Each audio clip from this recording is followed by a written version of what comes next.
రాజ్భవన్లో మంత్రిగా అజారుద్దీన్ ప్రమాణ స్వీకారం చేశారు. అజారుద్దీన్తో ప్రమాణం చేయించిన గవర్నర్ జిష్ణుదేవ్ వర్మ ప్రమాణం చేశారు. అల్లాపై అజారుద్దీన్ ప్రమాణం చేశారు. ప్రమాణ స్వీకార కార్యక్రమానికి ముఖ్యమంత్రి రేవంత్ రెడ్డి, ఉప ముఖ్యమంత్రి భట్టి విక్రమార్క, పలువురు మంత్రులు హాజరయ్యారు.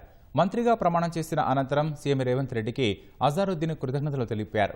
మంత్రిగా ప్రమాణం చేసిన అజారుద్దీన్కు సహచర మంత్రులు, కాంగ్రెస్ నేతలు అభినందనలు తెలిపారు.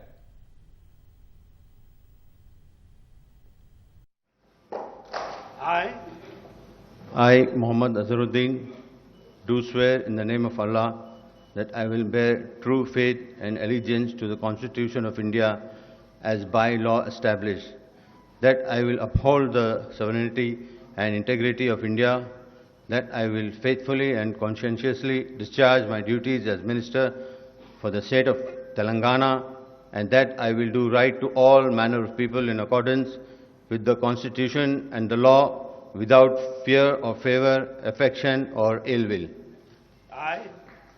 I, Muhammad Azharuddin, do swear in the name of Allah that I will not directly or indirectly communicate or reveal to any person or persons any matter which shall be brought under my consideration or shall become known to me as Minister for the state of Telangana, except as may be required for the due discharge of my duties as such Minister. Jai Telangana, Jai Hind.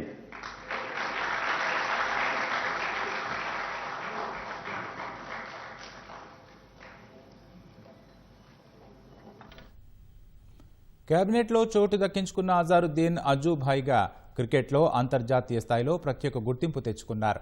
హైదరాబాద్లో 1963 ఫిబ్రవరి 8న జన్మించిన అజారుద్దీన్ ఆబిడ్స్లోని అల్సైంట్ హైస్కూల్లో పాఠశాల విద్య పూర్తి చేసి నిజాం కాలేజీలో BCom చదివారు.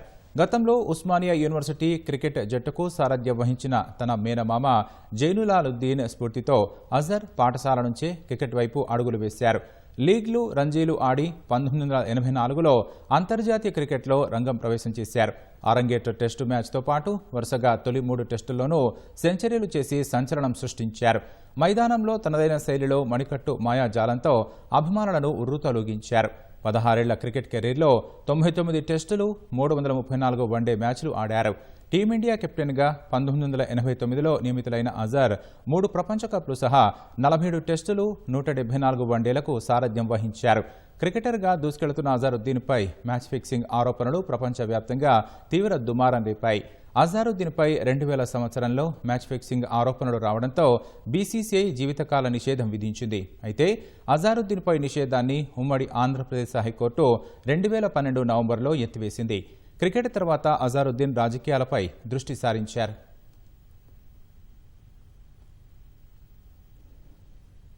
క్రికెటర్గా retirement తర్వాత రాజకీయాలపై దృష్టి సారించిన అజారుద్దీన్ 2009 ఫిబ్రవరి 19న కాంగ్రెస్ పార్టీలో చేరారు. అదే ఏడాది ఉత్తరప్రదేశ్లో మొరాదాబాద్ లోక్సభ స్థానం నుంచి కాంగ్రెస్ అభ్యర్థిగా పోటీ చేసి ఎంపీగా విజయం సాధించారు. ఆ తర్వాత 2014లో రాజస్థాన్ నుంచి లోక్సభకు పోటీ చేసి బీజేపీ అభ్యర్థి చేతిలో ఓడిపోయారు. ఆ తర్వాత అజారుద్దీన్ రాష్ట్ర రాజకీయాలు, హైదరాబాద్ క్రికెట్ సంఘంపై దృష్టి సారించారు. 2019 నుంచి 2022 వరకు హైదరాబాద్ క్రికెట్ సంఘం అధ్యక్షుడిగా చేరారు. 2018లో టీపీసీసీ వర్కింగ్ ప్రెసిడెంట్గా నియమితులయ్యారు.